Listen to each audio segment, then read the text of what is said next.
Chowmein কেনা পছন্দ করে, তা যদি আবার হয় হোটেল স্টাইলে, তাহলে তো কোনো কথাই নেই। আজ আমি আপনাদেরকে দেখাবো ঘরে থাকা কিছু উপকরণ দিয়ে একদম হোটেলের স্টাইলে, হোটেলের সাথে চাউমিন। তো চলুন দেখে নেওয়া যাক। এগ চাউমিনের জন্য এখানে আমাদের লাগবে ক্যাপসিকাম কুচো, পেঁয়াজ কুচো, গাজর কুচো, সেই সঙ্গে কিছু কাঁচামরিচ ফালি করে নিয়েছি। আর আমি নুডলস নিয়ে নিয়েছি, এখানে নিয়ে নিয়েছি সয়া সস। আপনি যে কোনো ব্র্যান্ডের সয়া সস নিতে পারেন। সাথে নিয়েছি 2টো ডিম আর নিয়েছি গোলমরিচ। এবার আমি ডিম দুটোকে একটা বাটির মধ্যে নিয়ে ফেটিয়ে সেই সঙ্গে একটু কালো গোলমরিচ দিয়ে এক সাইডে রেখে দেব। এদিকে আমি চুলায় একটি প্যান বসিয়ে দিয়েছি, এতে দিয়ে দিয়েছি আমি পানি গরম হওয়ার জন্য। পানিটা গরম হয়ে এলে এতে আমি নুডলসটা ঢেলে দেব। নুডলসটাকে আমি কয়েক মিনিট একটু ভালোভাবে সেদ্ধ করে নেব। আর সেই সঙ্গে আমি এখানে দিয়ে দেব কয়েক ফোঁটা তেল। তেলটা দিলে নুডলসটা একটার সঙ্গে একটা লেগে যাবে না, তাই। এতে দেখুন আমার চাউমিনটা প্রায় সেদ্ধ হয়ে গিয়েছে ভালোভাবে। এবার আমি এটাকে একটা স্ট্রেনারের উপর ঢেলে নিব। এখন আমি দিয়ে দেব এটাতে ঠান্ডা পানি। ঠান্ডা পানিটা দিয়ে যাতে এটা লেগে না যায়, এজন্য আমি ঠান্ডা পানি দিয়ে দেব। এই পর্যায়ে নুডলসটাকে একটু উল্টে পাল্টে দিবেন পানি দেওয়ার পরে, তা না হলে দেখা যাবে স্ট্রেনারে থাকলে কিছু সময় পর এটা জট পেকে যেতে পারে। তো পানিটা ঝরিয়ে আমি এটাকে এক সাইডে রেখে দেব। রেখে দিয়ে এর উপরে আমি আর কয়েক ফোঁটা তেল দিয়ে দেবো রান্নার, যাতে এটা ঝরঝরে থাকে। দিয়ে আমি একটু উল্টে পাল্টে দেব, তাহলে আর নুডলসটা নিচে একসঙ্গে দলা পেকে যাবে না। আমি চুলায় আবার প্যানটা বসিয়ে দিয়েছি। এবার এতে দিয়ে দেব একটুখানি তেল। খুব বেশি তেল দিবেন না। তেলটা একটু ভালোভাবে গরম হয়ে এলে এতে আমি দিয়ে দেব ফেটানো ডিমটা। এই পর্যায়ে জালটা একটু বাড়িয়েই রাখবেন, তা না হলে ডিমটা কিন্তু খুব ভালোভাবে ফুলবে না, ফ্লাফি হবে না। তো এখন আমি ডিমটাকে সুন্দর করে একটু উল্টে পাল্টে ঝুড়ো ঝুড়ো করে নেব। খুব বেশি ব্রাউন করে ভাজতে যাবেন না, তাহলে কিন্তু নুডলসের সঙ্গে খেতে একদমই ভালো লাগবে না।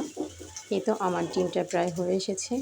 এবার আমি এটাকে একটু একটা খুন্তির সাহায্যে একটু ঝুড়ো ঝুড়ো করে দিচ্ছি, দেখতে পাচ্ছেন।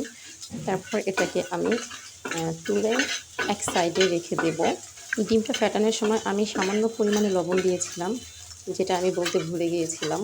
তো একটুখানি লবণ দিয়ে নেবেন। এই তো এখন আমি অফ করে দেব গ্যাসটা, আর পাশে এটাকে একটা প্লেটে উঠিয়ে রাখবো। তারপর আমি চুলায় প্যানটাকে আবার বসিয়ে দেব। এই পর্যায়ে গ্যাসের ফ্লেমটা হাইতে রেখে আমি এখানে সামান্য পরিমাণে তেল দিব, খুব বেশি তেল দিব না। প্রথমে আমি এখানে ক্যাপসিকাম আর পেঁয়াজ কুচোটা দিয়ে দেব। এটাকে হাই হিটে কয়েক সেকেন্ড একটু নেড়ে চেড়ে নেওয়ার পর যখন কালারটা একটু চেঞ্জ হবে, তারপর আমি এতে অ্যাড করে দেবো গাজরটা। আমার ভিডিওটা দেখে যদি আপনাদের ভালো লাগে, তাহলে অবশ্যই একটা লাইক, কমেন্ট, শেয়ার করবেন। আর চ্যানেলটিকে সাবস্ক্রাইব করতে ভুলবেন না। এখন আমি অ্যাড করে দেবো গাজরটা আর কাঁচামরিচ ফালিগুলো দিয়ে এটাকে খুব ভালোভাবে নেড়ে চেড়ে নিব। এই পর্যায়ে চুলার জালটা হাই হিটেই রাখবেন। তারপর খুব ভালোভাবে এটাকে নেড়ে চেড়ে একটু রান্না করে নিব। আর এখানে কোনো লবণ আমি অ্যাড করব না, কেননা লবণটা দিলে এটার যে একটা ক্রাঞ্চি ভাব থাকে সেটা আসলে থাকবে না। এখন আমি নুডলসটা দিয়ে দেব। আর এই পর্যায়ে চুলার আঁচটা একদম কমিয়ে দেবেন, কেননা এই সময়ই আপনাকে সব কিছু একসঙ্গে ভালো করে মিশিয়ে দিতে হবে। তো যদি আপনি হাই হিটেই করেন তাহলে এটা পুড়ে যাবে। তো এখন আমি নুডলসটাকে একটু ভালোভাবে মিশিয়ে নেব। তারপর এতে আমি অ্যাড করে দেব ভেজে রাখা ডিমটা। ডিমটা দিয়ে আবার একটু নেড়ে চেড়ে নেব। তারপর আমি এটাকে একটু নেড়ে চেড়ে এখন একটু লবণ দিয়ে দেবো। এতে লবণটা আপনারা বুঝে দেবেন। এরপর দিয়ে দেবো কালো গোলমরিচ। গোলমরিচটা দেওয়া হয়ে গেলে আমি এতে অ্যাড করে দেব সয়া সস। আপনারা যে কোনো ব্র্যান্ডের সসটা দিয়ে দেবেন। আর এরপর আমার সব কিছু দেওয়া হয়ে গেলে এখানে আমি দিয়ে দেব টমেটো সস। টমেটো সসটা দেওয়া হয়ে গেলে এখন আমি এটাকে খুব ভালোভাবে উল্টে পাল্টে নেড়ে চেড়ে নেব, সব কিছু মিশিয়ে নেব। দেখতেই পাচ্ছেন নুডলসটার কালারটা কত সুন্দর হয়েছে, মাশাআল্লাহ। এই পর্যায়ে চুলার আঁচটা কিন্তু কমানোই থাকবে, বাড়াবেন না। তারপর নুডলসটা খুব ভালোভাবে নেড়ে চেড়ে উল্টে পাল্টে দেখতেই পাচ্ছেন নুডলসটা কতটা ঝরঝরে হয়েছে, কতটা পারফেক্ট হয়েছে।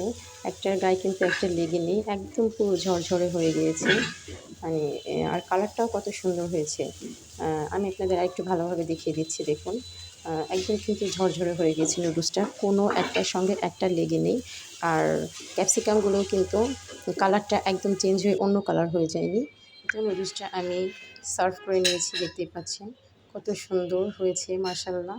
দেখে খুব খেতে ইচ্ছে করতেছে। আমি এখন আর বেশি কথা বাড়াবো না। আমার ভিডিওটা দেখার জন্য সবাইকে ধন্যবাদ। আল্লাহ হাফেজ।